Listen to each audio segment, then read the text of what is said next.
앞뒤 인사하세요. 오늘은 6.25 기념주일로 지킵니다. 67주년이 됐어요.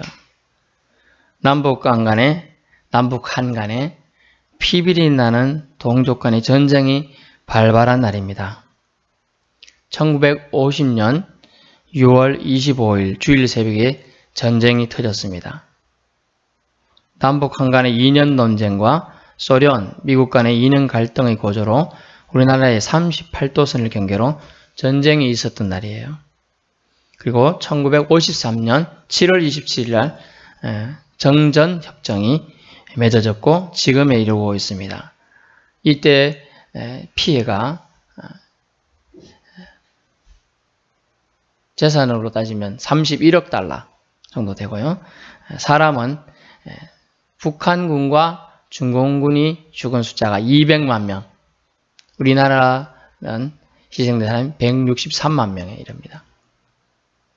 엄청난 숫자죠. 지금 작게는 60만 명이라 하는데 총계 그렇고요. 1000만 명이 넘는 이재민이 있었습니다. 저희 집 뒷집에 사는 저희 아버지 친구분인데 그것도 그때 헤어져가지고 이산가족 찾기 옛날 KBS에서 이렇게 네모 막 써가지고 종이 누구를 찾습니다 이런 거 봤잖아요. 이산가족 상봉 프로그램. 그런데 나가셨는데 결국 못 찾았더라고요. 그렇습니다. 이산가족의 아픔은 지금 많이 잊혀지고 있죠. 또 심지어 이제 남북한 간에 대화를 할 때 이산가족의 아픔을 해소하기 위한 만남을 많이 하고 있지만은 해결이 되지 않고 있어요. 왜 이렇습니까? 그것은 1945년 이후 우리가 해방된 이후의 혼란기에 38도선을 미소공동위원회에서 임의로 껐습니다. 그 이후에 남한은 자유진영이 민주주의가, 북한은 공산주의가 차지하게 되었어요. 그러므로 이념 논쟁에 벌어졌죠. 여러분 혹시 아시나요? 일제치하 때 기독교인이 많이 배법받고 순교했을까요? 공산치하에 잠깐의 3년 정도의 전쟁치하에 많이 희생되었을까요? 6.25 전쟁 때 훨씬 많은 사람들이 순교했습니다. 교회만 150여 개의 교회가 교인들이 전멸했어요. 50명, 60명인 거 다 총살을 받고 다 죽었습니다. 그때 우리가 잘 알고 있는 손양원 목사님도 희생이 되었죠. 그런 안타까운 역사가 우리에게 있습니다. 그래서 우리는 6.25 이 기념주의를 통하여 6.25를 기억해야 한다는 거죠. 히브리어로 자카라라는 단어를 쓰는데 자카로, 기억하다라는 단어예요. 기억은 절기마다 주님이 장치를 주시는데 그것을 기억을 통하여 다시는 그런 역사를 반복하지 않길 원하는 거죠. 사실 그렇지만 역사학자들이 말하는데 역사의 수레바퀴는 순환한다. 다시 돌아온다라는 말이 있어요. 어쨌든 남북한 간이 지금 정전협정에 의해서 38도 경계로 나누어져 있는데 중간에 뭐가 있죠? DMZ가 있어요. 비무장지대. 근데 며칠 전에 TV에서 잠깐 봤는데 스치듯이 봤습니다. DMZ에 있는 수십, 수백여 종의 멸종동물들이 거기선 천국처럼 잘 지내고 있다는 거예요. 사실 남한에서 멸종된 동물들이 그 안에 다 살고 있어요. 근데 거기서 제가 깜짝 놀란 장면을 봤어요. 여러분의 상식을 깨는 장면이더라고요. 뭐냐 하면 그것이 여러분 뱀 있죠, 뱀. 무서운 뱀. 뱀이 겨울잠을 잡니까, 안 잡니까? 뱀은 겨울잠을 잡니다. 근데 뱀이 겨울잠을 자고 있을 때 자기 전에는 보통 뭘 하죠? 많은 것들을 잡아먹고 영양 보충을 하고 잡니다. 그때 뭘 잡아먹냐? 대부분 이제 덜지나 개구리 이런 거 잡아먹잖아요. 그런데 뱀이 겨울잠을 자러 들어갔습니다. 그런데요, 덜지라는 분들이 아주 똑똑해요. 보통은 잡아먹히는데요. 겨울잠을 자고 있는 뱀한테 뱀의 굴에 들어갑니다. 그러더니 자고 있잖아요. 잔다는 것은 에너지 거의 90% 이상을 자는 데 쏟습니다. 10%밖에 와서 물어도 알긴 아는데 대처를 못하는 거죠. 결국은 덜지가 뱀을 죽여버리는 거예요. 저도 놀라운 장면을 처음 DM에서 또 그 촬영한 장면에서 그 사람들이 방송을 하는 거예요. 자기들도 깜짝 놀랐다. 지까지 요만합니다. 뱀은 이만하죠. 근데 들쥐가 죽이는 거예요. 복수를 하는 거죠. 놀라운 거예요. 사실은 보통 생존법칙에서는 뱀이 쥐는 꼼짝도 못하죠. 한 번 입에 그냥 잡으면. 그런데 그렇게 되는 거죠. 어쨌든 DMZ 공간에서는 생물이 살고 있다는 참 아이러니하고 동물들이 천국이 되고 있어요. 모든 멸종됐다는 동물들, 노루, 심지어 삭도 존재한다 그러고, 그 다음에 오소리, 각 종류가 많이 있더라고요. 고양이 이런 것도 물론 있죠. 어쨌든 평화가 유지되기 위해서는 오늘 본문 말씀 속에서 통하여 하나님 주시고자 하는 메시지가 있습니다. 19절, 이때부터 아사 왕 제35년까지 다시는 전쟁이 없으니라 라고 했어요. 약 25년간 아사 왕 통치 기간에, 아사의 개혁 기간에 평화가 찾아옵니다. 그 평화가 어떻게 찾아왔는지를 통하여 우리는 하나님이 우리에게 이 평화를 준 의미를 기억하고 또 평화를 지키기 위해서 어떻게 해야 되는지를 알려주고자 합니다. 오늘 본문 앞장인 14장 9절부터 15절에 보면 전쟁이 발발할 상황이 또 나와요. 우리는 1950년 6월 25일 새벽 4시에 북한군이 일제히 쳐들어왔다고 합니다. 북한군은 우리를 뭐라고 하죠? 남한이 우리를 북침했다 이렇게 얘기해요. 근데 그것의 증거가 반증되는 거짓말이라 드러난 이유가 뭐냐면 북한군들이 가지고 온 그 지도에는 남한의 곡창지대에 만약 전라도의 나주가 있잖아요. 나주 곡창지대. 이런 무슨 평야지대가 있습니다. 김포 평야지대 이런 게 있습니다. 그러면 거기에서는 얼마만큼의 벼가 소출되는지 그까지 다 적혀져 있대요. 지도에. 그래서 너들 남한을 침공하면 그 곡창지대 다 너희들이 갖고 와서 먹을 수 있으니까 그렇게 군사들을 독려해서 전쟁에 나서게 했다는 거예요. 그것이 계획된 전쟁이잖아요. 남한에는요 탱크 한 대도 없었어요. 북한에는 전투기도 있었고요. 탱크도 수십 대 수백 대가 있었어요. 그래서 3일 만에 서울이 함락됩니다. 6월 25일 날 침략했는데 6월 28일 날 점령당해요. 서울이. 놀라운 일이죠. 그리고 석 달 안에 낙동강 유역만 남고 다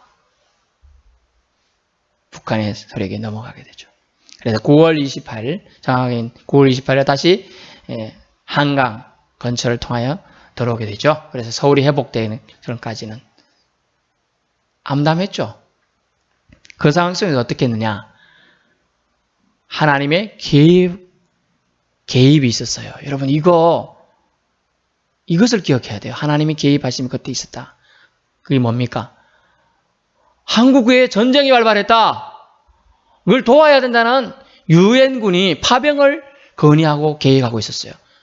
그때 신탁 통치를 결정하고 심지어 5개국의 상임이사국들이 있었는데 남북한간 싸우는데 우리가 가서 왜 개입하냐? 막 반대하고 세력도 많았어요. 근데 대부분 사람이 가서 도와주자, 대한민국을 도와주자 이랬습니다. 근데 북한을 조종하겠던 나라가 누굽니까? 소련입니다. 소련. 근데 갑자기 소련이 무슨 일이 생겨서 그 중요한 결정을 내리는 회의에 참석 안 했습니다. 불참. 만약 참석해서 거부권을 행사했으면 남한에 유엔군이 파병이 안 되는 거예요. 그러면 우리나라는 어찌 됐을까요? 지금 중국처럼 이제 공산화가 됐죠. 근데 불참함을 통하여 유엔군이 파견되고 그 유엔군이 9월 28일 전후해서 9월 15일 전후해서 심지어 다시 재탈환 작전을 써서 북한전까지 청진까지 쳐들어올라갔죠. 10월 말경까지요. 그래 다시 10월 말경에 중공군이 개입해서 지금 38도선까지 왔다 갔다만 딱 2년간 더 했습니다. 그리고 53년 7월에 휴전을 하게 되는 겁니다. 그때 만약 하나님의 개입하심이 없었다면 남한은 지금 존재하지 않을 수도 있다는 거죠. 오늘 14장 역대하 14장에 전쟁이 발발한 상황이 나옵니다. 9절 구스 사람 세라가 그들을 치려하여, 구스 사람이 어디냐면 이디오피아입니다. 이디오피아. 오늘날 이디오피아는 다른 지명이에요. 이디오피아 사람 그들을 치려하여 군사 100만 명. 지금도 100만 명이면 엄청난데요. 100만 명이면.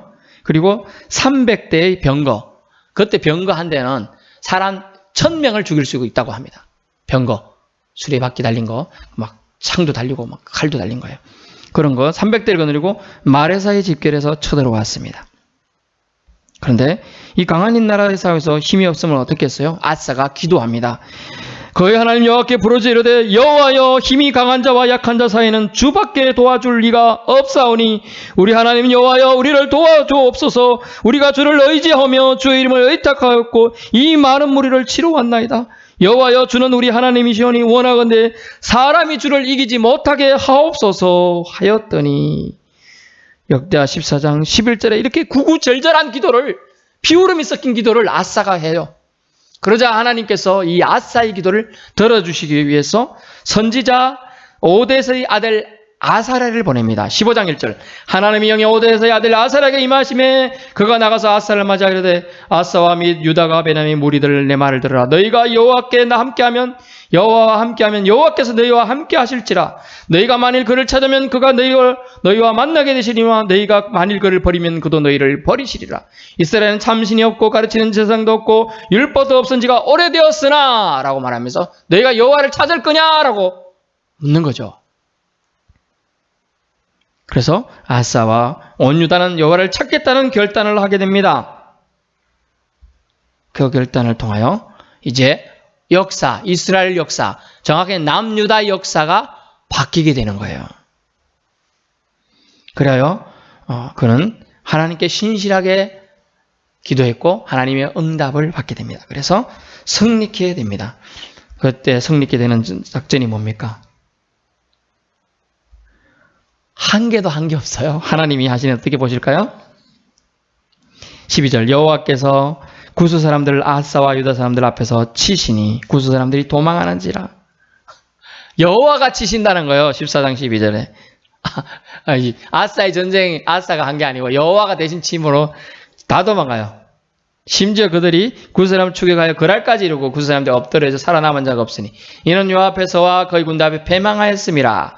노력한 물건이 매우 많았다. 며칠 동안 그것을 노력한 물건을 거두어 들였다라고 하고 있어요. 그러므로 아사 통치 시기에 평화의 축복이 주어진 원인을 우리는 알아야 돼요. 아사의 기도를 받아주어서 평화가 왔잖아요. 근데 평화 지키기가 더 어려운 거예요. 여러분, 제가 권투를 어릴 때 좀 친구들이랑 해봤습니다만 탁탁탁 챔피언이 되었어요. 벨트 딱 매고 번쩍번쩍합니다. 하지만 챔피언 되기보다 지키는 게 사실 더 어렵습니다. 평화를 지키는 거 정말 어려워요. 근데 아사는 계획을 통하여 평화를 지키기 위한 작전을 짜나가고 그것을 온전히 하나님 앞에서 수행해 나갑니다. 그 첫 번째 작전이 뭐냐면 16절입니다. 15장 16절 아사 왕의 어머니 마아가가 아스라의 가증한 목상을 만들었으므로 아사가 그의 태호의 자리를 폐하고 그의 우상을 찢고 빻아서 기드론 시내가에서 불살라버렸다. 첫 번째는 철저한 우상타파가 있었습니다. 우상타파 따라해보세요. 우상타파. 네, 우상을 철저히 없애버렸어요. 우상을 찍어버렸어요. 찍어도 화가 안 풀렸는지 빻았어요. 그걸. 그 다음에 기도를 시내가서 불태워버렸어요. 완벽하게 제거하려고 하는 모습이죠. 그런데 단서가 있죠. 심지어 어머니가 만든 마가가 만든 아세라의 가정을 만들고요. 엄마잖아요. 엄마한테 함부로 할 자식들 많지 않아요.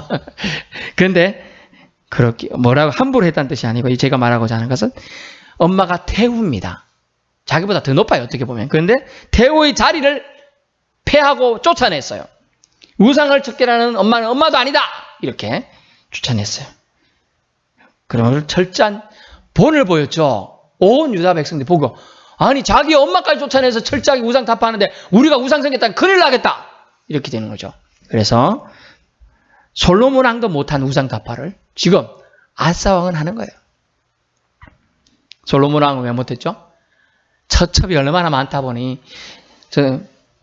애굽에서 온 여인, 딴 데서 온 여인들이 다 자기 우상들 다 하나씩 들고 와. 심지어 우리나라에 보니까요, 많은 외국인들이 이렇게 결혼으로 오잖아요. 이민도 오고 많이 하는데, 태국에서 오고, 필리핀에서 오고, 우크라이나에서 오고 오잖아요. 근데 그들이 올 때 그냥 오나요? 그들이 믿는 신도 가지고 옵니다. 태국은요, 불교가 대부분이고요. 필리핀은요, 천주교 계통이에요. 그리고 다른 데는 또 이슬람교에서 오는 분은 다 마호메트교 이런 걸 가지고 와요. 근데 대부분의 자녀들은 누구의 영향을 많이 받죠? 아빠 영향이요, 엄마 영향이요? 엄마 영향을 받아요. 이것도 심각한 문제가 됐어요, 지금. 어쨌든 말씀으로 들어가면 마태복음 마지막 때에 한 가정의 원수가 마태복음에서는 가족이니라 라고 합니다. 믿음 생활을 하려는데 제대로 못하게 하는 사람이 가족이라는 거죠. 밥 같이 먹는 가족 아주 좋아요. 하지만 믿음 생활에 방해가 된다면 오늘 왕으로서의 그 아사 왕은 모범을 보이죠. 가족이라도 사랑하는 남편, 부모, 아내, 자식이라도 예외가 될 수 없어요. 우상을 섬기게 만드는 가족은 우상을 위해서 떠나도록 해줘야 한다는 거죠. 우상을 섬기게 하거나 하나님보다 더 우선시하는 것, 그것이 바로 엄격히 우상이 되는 것입니다. 우상 문제는 결국 우리 영혼을 누구에게 저당 잡히는 문제이므로 단호해야 함을 이 사건을 통해 알려줘요. 우상 문제만큼은 단호해야 된다. 우상 타파를 제가 통해서 말씀드린 것은 단호해야 된다. 이 정도쯤이야 안 된다는 거예요. 제가 예전에 저도 이렇게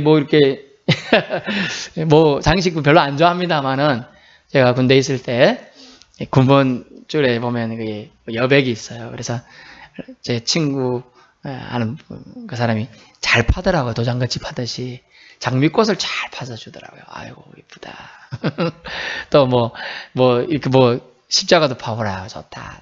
근데 저는 느낌이 그런 것도 다 안 좋게 느껴져요. 나중에 가니까. 이거 보면서 흐뭇이 웃고 있네? 하나님 보고는 한 번도 잘 안 우는데? 이런 생각이 드니까 이것도 나에게는 우상이 될 수 있구나. 제가 저 뒤편을 밀어서 어디 있는지도 몰라요, 지금. 옛날에는 그 제대할 때 이제 한두 달 남으니까, 시간 남으니까 저도 파봤거든요. 그러면서 나중에 보면, 내가 우상 파고 있는 건가? 이제 이런 생각이 든 거죠. 은연중에 그렇게 되는 거예요.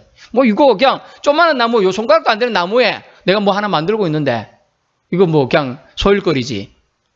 하지만 주님은 그것도 우상이 될 여지가 있다는 거예요, 여지가. 나는 절대 그러지 않으리라. 그러면 돼요.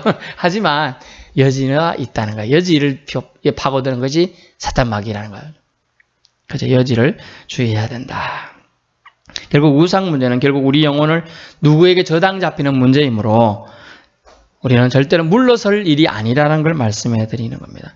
철저한 우상 타파, 우상 척결을 통하여 아사는 자신의 평화를 지켜나가고 있으며, 두 번째, 그는 일평생 온전하였다라는 단어를 씁니다. 일평생 온전하였다. 하나님이 통치 명령대로 그는 다스렸음을 알 수가 있어요. 창세기 17장 1절에 너희는 여호와 앞에서 완전하라란 말을 써요. 이 일평생 아사가 온전하였다를 보는 영어로 보니까 퍼펙트라는 단어를 썼습니다. 퍼펙트했다. 사람이 퍼펙트 할 수 있나요? 그는 일평생 온전하였다고 칭찬을 듣는 왕이 됐어요. 이스라엘에 칭찬되는 왕이 많지가 않아요. 이 아사 왕, 히스기야 왕, 요시야 왕, 제가 뽑는 왕은 이 세 정도밖에 안 돼요, 사실은. 근데 칭찬을 들어요, 하나님이. 그러면서 역대하 15장 12절에서 15절에 이렇게 말하고 있습니다. 그가 12절, 또 마음을 다하고 목숨을 다하여 조상들이 하나님 여호와를 찾기로 언약을 했습니다. 약속을 맺었고요. 이스라엘 하나님 여호와를 찾지 않는 자는 심지어 보세요. 대소, 큰 아이나 작은 아이나 남녀를 막론하고 죽이는 것이 마땅하다고. 그런데요, 너희가 하나님 약속 어기면 죽여버리겠다는 약속하는데 백성들 보세요. 14절, 무리가 큰 소리로 외치며 피리와 나팔을 불어 여호와께 맹세하며 온 유다가 이 맹세를 기뻐한지라. 심지어 어른이든 아이든 여호와 앞에 잘못된 약속, 약속을 지키지 않는 잘못된 사람들은 죽이는 데까지 하겠다는데 다 기뻐했다는 거예요. 백성이 한 마음이 되어서 여호와의 언약을 지키겠다는 약속을 하고 있는 거예요. 결국 일평생 온전하게 여호와 앞에 살겠다는 약속을 하고 있다는 거죠. 여러분 어때요? 여러분이 예수 그리스도를 만났습니까? 그렇다면 만난 이후에 내가 하나님 앞에서 온전히 살겠다는 그 약속을 하나님 앞에 했다는 거예요. 그것을 작은 표가 뭐가 있죠? 세례의식이에요. 그래서 세레모니가 있는 거예요. 베티스트 세레모니. 그것을 통하여 우리는 약속을 하는 거죠. 그러나 세례가 지난 지 언제입니까? 또 성찬신을 통해서 그때만 기억하고 또 잊어버리잖아요. 기억해야 한다는 거죠. 일평생 우리는 하나님께 온전하기를 약속했어요. 아사 왕은 약속했어요. 그 백성들도 약속했어요. 심지어 내 목숨 내놓고 약속하겠다는 거예요. 약속이라는 말은. 원래 창세기의 약속은 뭡니까? 동물을 반을 완전히 이렇게, 제가 반이라면 이런 반이 아니에요. 좀 상상을 좀 끔찍하게 좀 하세요. 이렇게 아니고 위아래로 이렇게 정확하게 반을 자르는 겁니다. 동물을 반을 잘라가지고 놔둡니다. 약속할 때, 언약을 맺을 때, 구약시대. 그리고 당신이 나와 언약을 어기면 너도 이 동물처럼 이렇게 반토막 날 거야. 이게 언약이에요. 엄청나게 무서운 거죠. 그러므로 우리는 약속을 지켜야 돼요. 하나님과 약속, 난 주의를 지키겠다. 나는 하나님 앞에 반드시 살겠다. 이런 거. 그러니까 이 사람들이 두렵고 떨려서 안 지키겠다 할 것 같은데 하겠다고 기쁘게 말하고 있다는 거죠. 하나님은 태평성대와 평화를 언제 두느냐? 하나님과 약속을 소중하게 여기고 하나님과 약속을 목숨처럼 생각하는 사람들에게 하나님은 그 평화의 시대를 하나님이 손수 지켜주시겠다. 100만 명이 쳐들어가는데 전쟁 어떻게 했어요? 아사가 한 명, 남유다 가서 한 번도 총이나 칼 빼든 적도 없어, 대포 쏜 적도 없고 여호와가 그냥 치니까 다 없어졌어요. 100만 명이 그냥 다 없어지고 심지어 얼마나 급하게 도망가든지 가지고 어떤 물건 다 놔두고 가요. 말이고 뭐 소고 양이고 먹을 거 총칼 심지어 다 놔두고 갔어요. 그때 물론 총은 없습니다. 하지만 비유적으로 다 놔두고 갔어요. 그래서 여호와의 율법을 지키도록 인도하게 됩니다. 백성을 하나님의 통치 명령대로 언약 안으로 들어오게 했습니다. 그는 그리고 언약을 준수토록 통치합니다. 이는 하나님의 통치를 이 땅 위에 성실히 이행한 것이죠. 아사는 오데스의 아들 아사랴가 전달한 하나님의 뜻을 충분히 알고 이행했습니다. 수백만 명이 희생될 전투에서 하나님의 위대한 손을 체험했고 그로 인한 승리를 맛보았기에 인생사의 전쟁에서 하나님의 손에 인생사의 전쟁이 하나님의 손에 달려있음을 그는 알았습니다. 역대하 14장 11절 기도했으며 14장 12절 여호와께서 쳐서 멸하시니 그는 하나님이 하신 일을 기억하며 사는 은혜를 입었기에 가능했습니다. 우리에게 주어진 이 평화 우리가 얻어서 된 것이 아니에요. 그래서 저는 기도 제목이 항상 자주적이고 평화적인 통일을 주옵소서라고 기도하는 겁니다. 남에 의해서 세워진 평화 유지 오래 못 가는 거예요.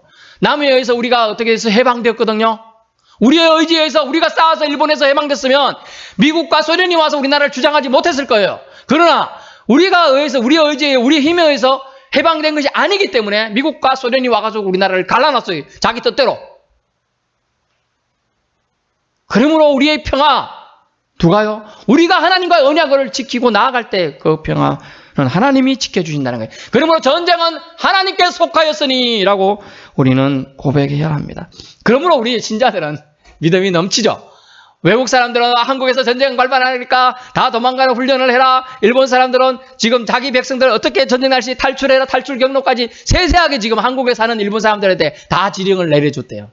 근데 우리나라 사람들 뭐 한국에 전쟁이 나겠어? 이렇게 우리는 생각해서. 왜요? 믿음이 좋아서요? 아닙니다. 하나님을 그래도 믿고 의지하는 사람들의 기도가 있기 때문이에요.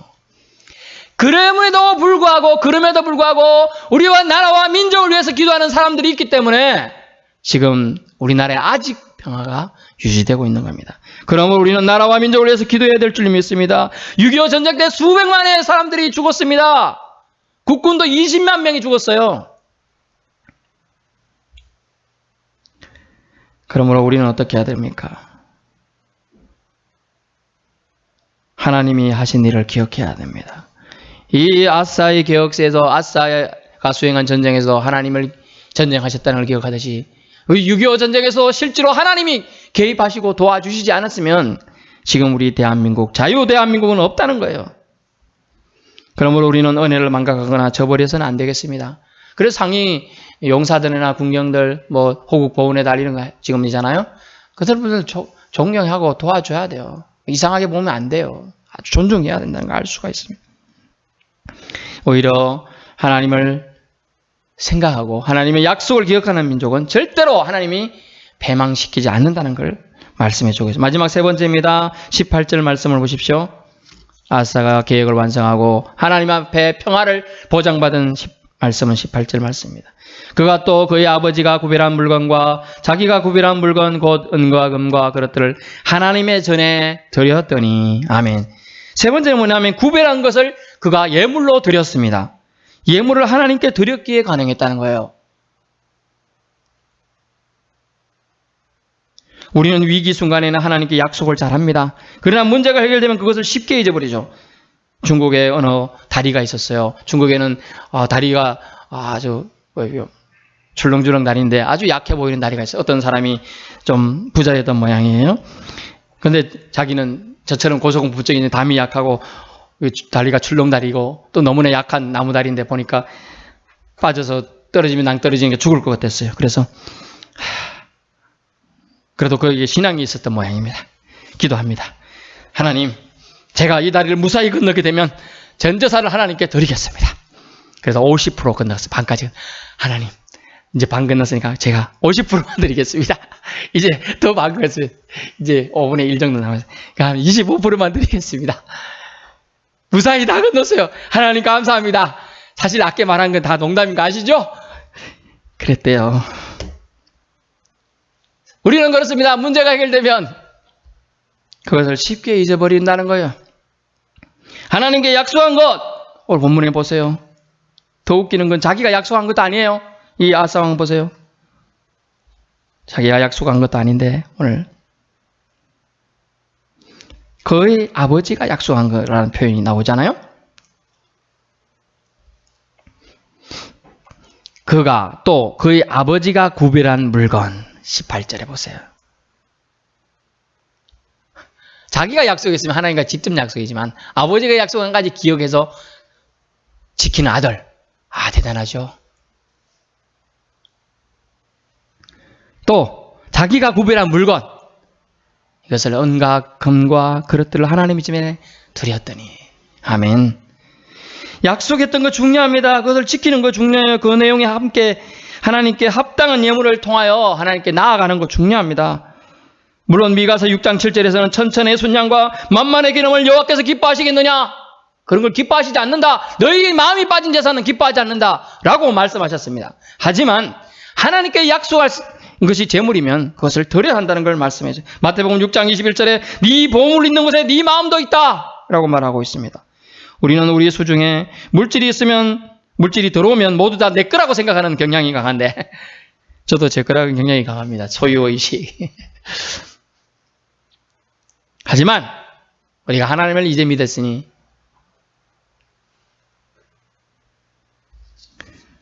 그것이 자기 거라는 생각에서는 벗어나야 한다는 거죠. 주님은 구별하여 드릴 줄 아는 사람을 기뻐하십니다. 아사왕은 이제 결론입니다. 아사왕은 마음을 하나님께 드리기로 작정하고 우상을 없애버렸고 하나님이 구원자이심을 인정하고 체험했습니다. 또한 평생 여호와만을 청종하며 따랐습니다. 마음이 하나님께 있었기에 하나님이 주신 것들을 당연히 하나님께 다시 올려드릴 수 있어요. 여러분, 물질 뭐 쉽지? 아닙니다. 마음이 없으면 절대 드릴 수가 없어요. 제가 전에도 말씀드렸잖아요. 제가 어릴 때 헌금해야 되는데 헌금 드릴 돈이 없어서 어떻게 다 그랬죠? 헌금통 지나갈 때 제가 하나님 저는 드릴 게 없으니까 제 몸을 나중에 드리겠습니다. 결국 제가 그래서 지금 몸을 못 받쳐 지금 목회자가 된 거예요.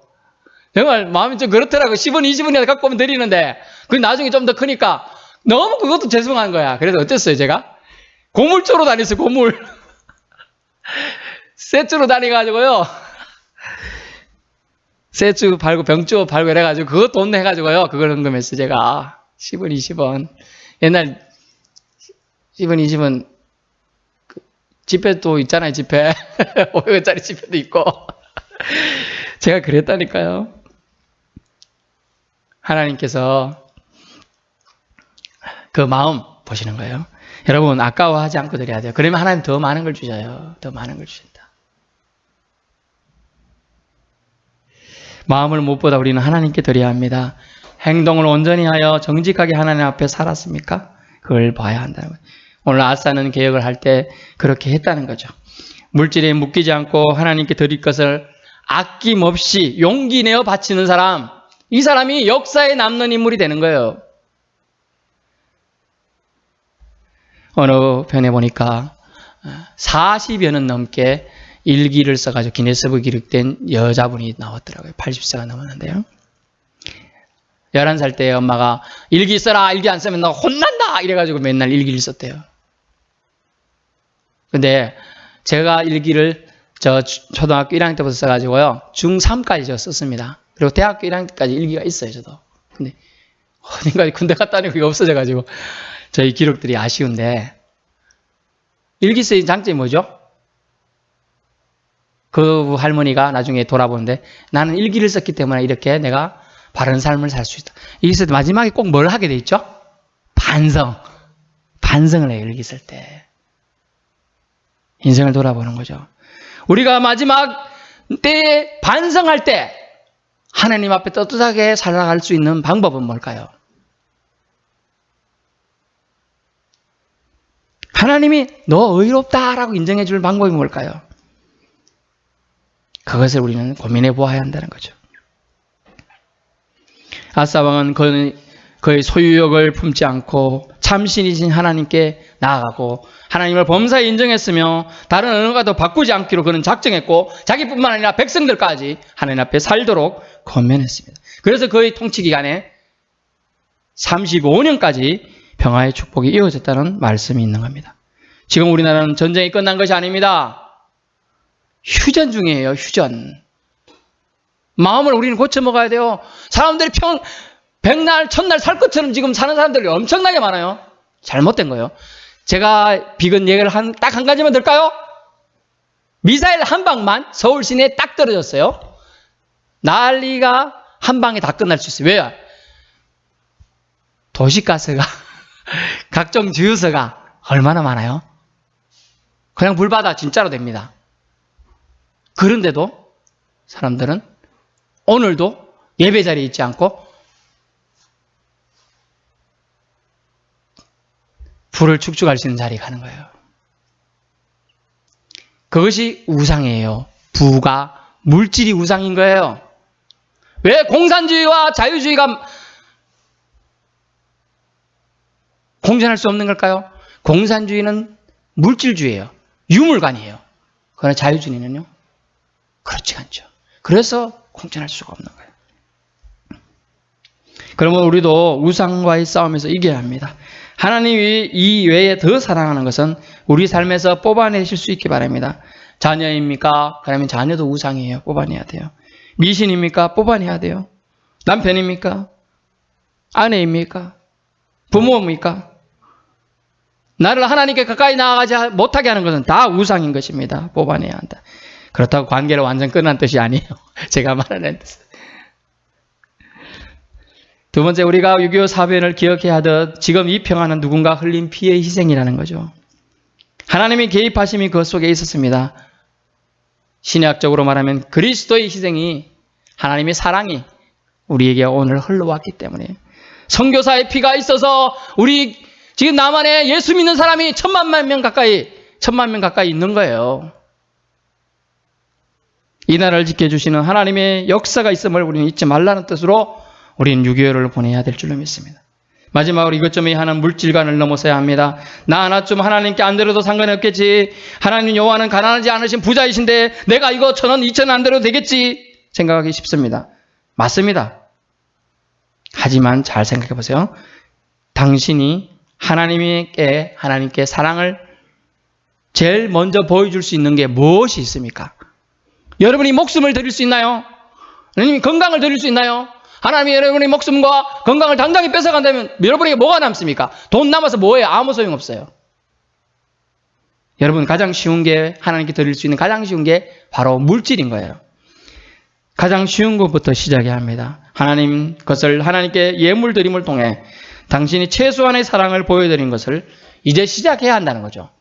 아사는 개혁을 3가지를 했죠. 우상을 타파했습니다. 온전히 하나님께 마음을 드렸습니다. 또한은 드리기로 한 예물을 반드시 드렸다는 거죠. 그것에 자기 표현하는, 하나님에 대한 사랑을 표현하는 가장 가까운 것이라는 것이죠.